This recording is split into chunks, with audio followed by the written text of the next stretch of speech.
Ini adalah lonceng peninggalan Cheng Ho untuk Aceh, untuk kerajaan Aceh. Ya, Cheng Ho pernah menyelusuri dunia hingga ke Aceh juga. Dia memberikan hadiah kepada Sultan. Yang ini dibagi pada Sultan Pasai. Sultan Pasai ya, dibawa kemari. Dia bawa kemari ke Aceh. Ya. Jadi, bacakan. Ini okey.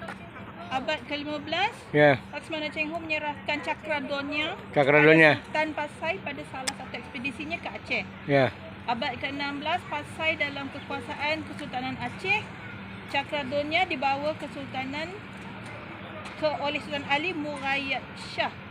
Abad ke-17, Sultan Iskandar Muda meletakkannya dalam kapal perang Aceh.